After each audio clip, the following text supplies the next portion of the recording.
I think that's a skill that the quicker you can learn that, the better.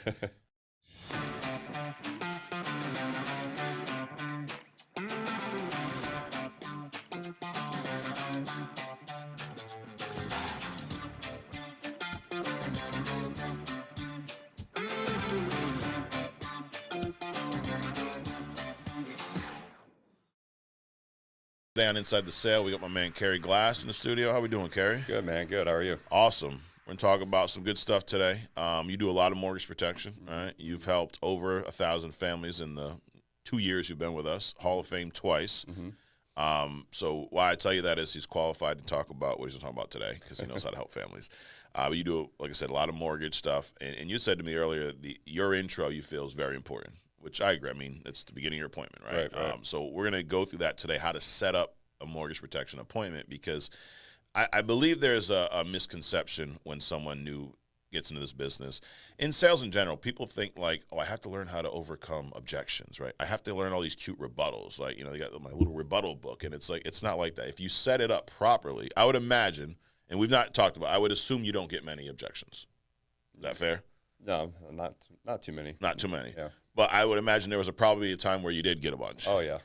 And I also would assume, assuming a lot here, Kerry, but I would assume that your intro is probably a big reason as to why you don't get objections. Right. Because I've always been a fan of, well, not always, when I first started, I'd like to argue with people and go back and forth. And then it's like, wow, I helped no one, I made no money, but I said some cute stuff and I was right, But once I learned that if we remove the objections before they happen, it's a much simpler appointment, right?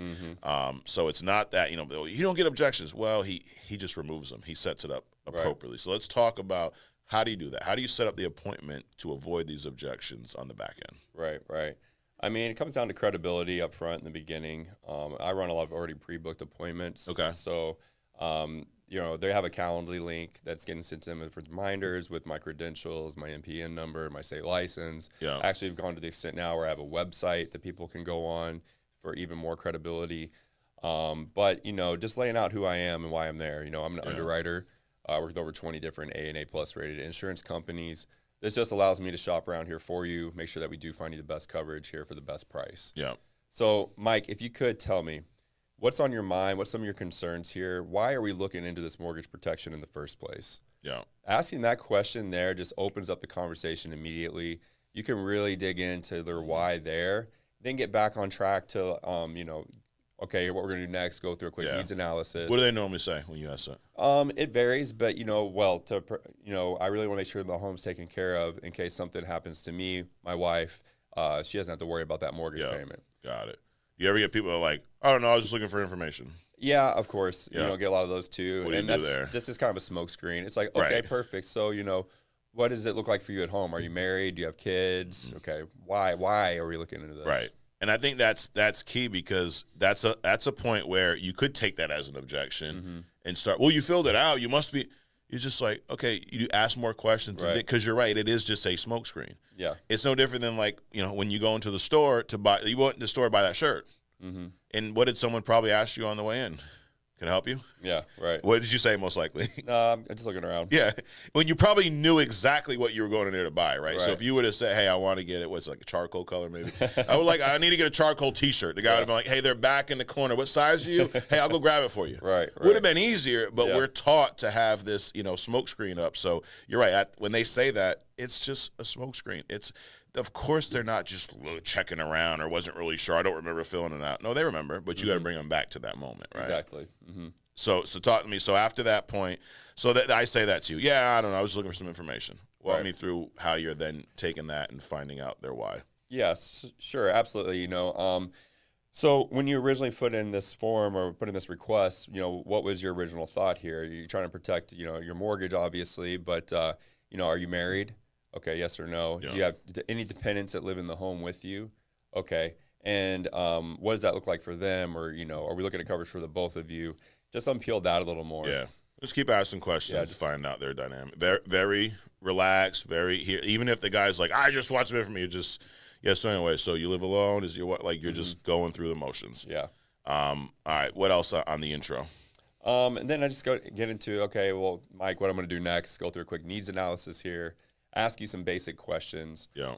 Depending on how you answer, that's just going to tell me which one of these companies here would be the best fit for you. Once I know what company I'm looking at, I'll show you some options, and then we'll design a plan here together based on your wants and needs. The biggest thing we'll do today, Mike, is if we find some numbers here that you like, that makes sense, we'll submit an application just to see if we get you approved for that coverage. Got it. So I include them in the process, make them feel like they're in control, they're helping me design and come up, but that just lets them know I'm on their side too. You know, we're not forcing anything down your throat here. You're not doing anything you don't want to do. If these numbers make sense, cool. You know, let's see if we can get you approved. Right. I like that you said that we're going to design something together, right?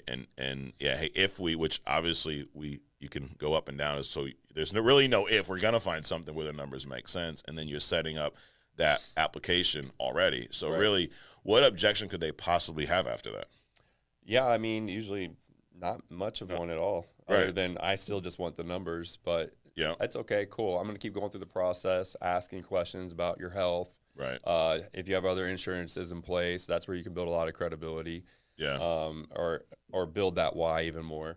And then how do you manage that? Because you're all virtual now, right? Yeah. Are you telesales or virtual? Telesales. Telesales. Yeah. How are you managing that other coverage when that comes up? Because I know in the home it's a little different, right? I go, hey, go get your policy. I'll even help you look for it, right? Right. But over the phone, how do you manage that part? Yeah, so basically, I set it up like this. So, Mike, most families I speak with, they typically have 2 to 3 life insurance policies in place outside of work. How many do you currently have? Oh, well, I just have that work policy. Oh, okay. Well, do you know how that works? You know, so they normally say no, right? Exactly. Yeah.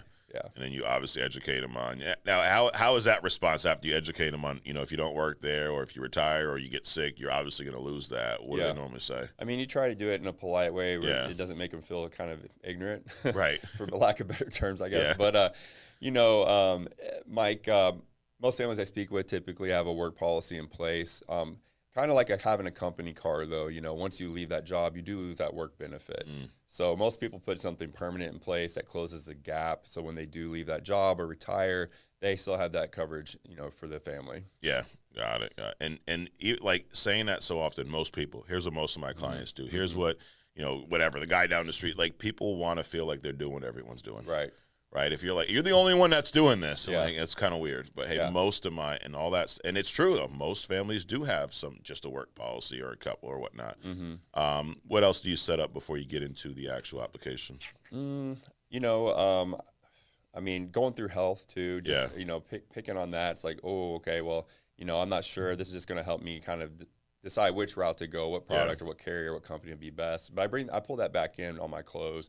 Due to the fact, Mike, that you do have the diabetes here and maybe you had a stroke 5 years ago, I'm not sure. We'll have to see if we can get you approved. Just takes about 5-10 minutes. Right. Yeah.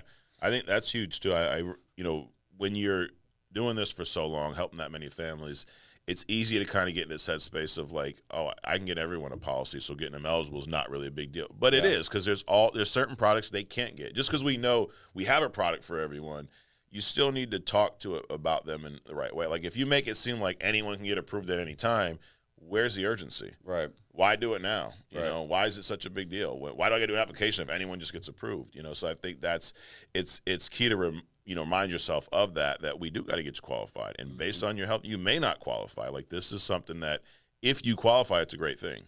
How is that big in your intro, your appointment, like that qualification? Like let's see if you can, and how do you kind of build that? I don't want to say anticipation, but that sense of urgency and almost that unknown. Hey, I don't know if you're gonna get approved. Let's find out. Right. I think I wrap that back in my close. Yeah. So, Mike, like I said, biggest thing we're doing today here is just seeing if we can get you approved for the coverage. If we can get you approved, Americo's going to mail out that policy first thing tomorrow. That way you can sit down with your wife, look over the fine line print, just to make sure this would be the best coverage here for you both. Now, Mike, if we can get you qualified here, again, hit on qualification. Yeah. Which one of these is going to make the most sense for you financially, but also for your wife, Mary, when something does happen? So bringing it back in the beneficiary, which one's going to make sense for her? Yeah. How are you presenting these options? Because I've years ago I used to sell Kerry, a long time ago. Yeah. But it was always in person, and I could just write it on the paper and put it in front of you and go, do you this one, that one, that one. So how many options are you presenting, and how are you doing this over the phone? Yeah, so it just depends if I'm running like a mortgage protection appointment versus equity protection, which would be Yeah. like a whole life product, right?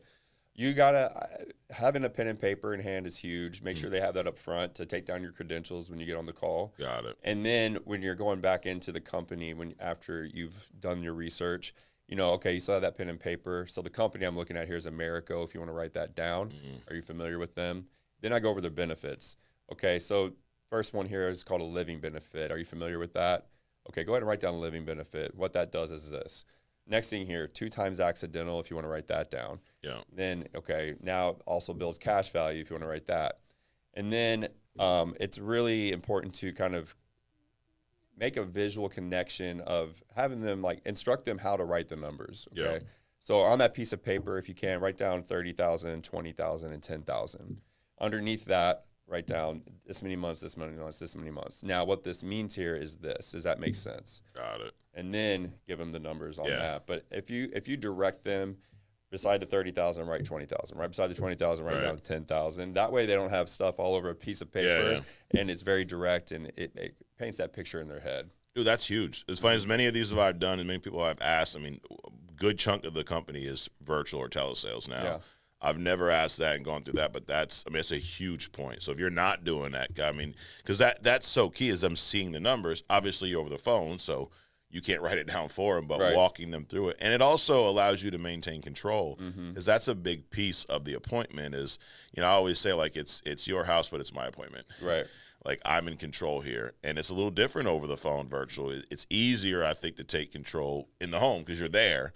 And now you can still do it, obviously, with what you're doing. But I think that's so key is directing them and, hey, write this down too, right? Because those things are important. It's like that's what you would write down if you were in the home, right? So walking them through, that's huge, man.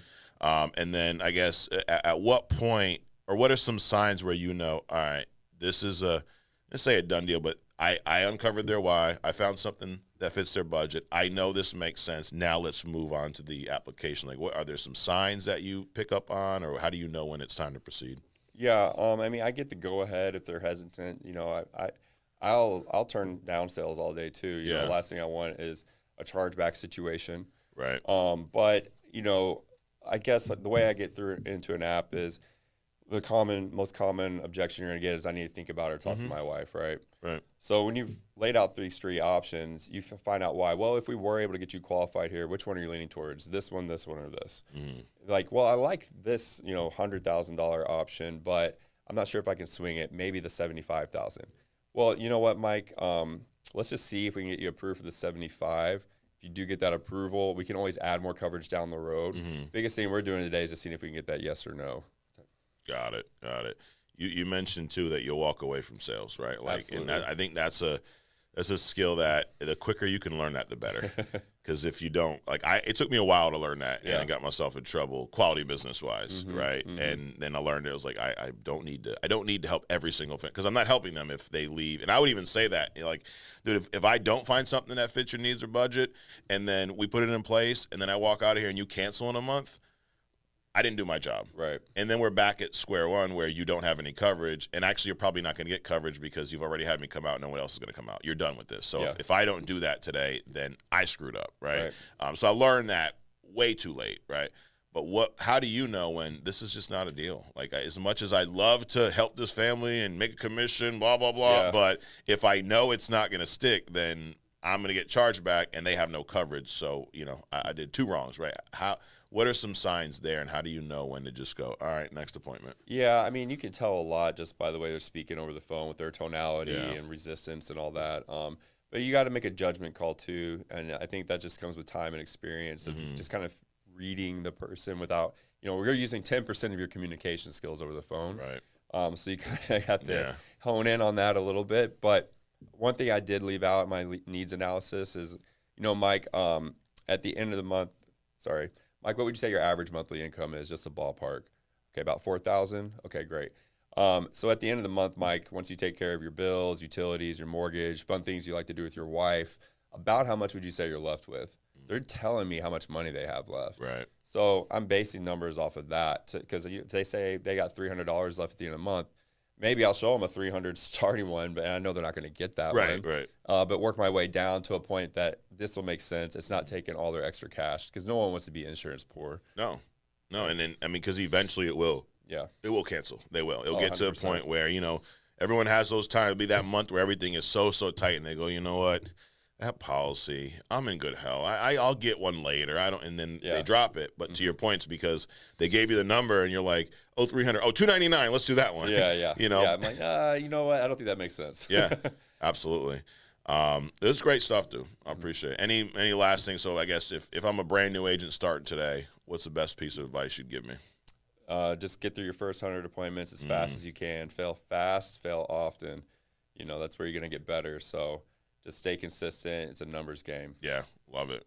Well, dude, I appreciate you doing this.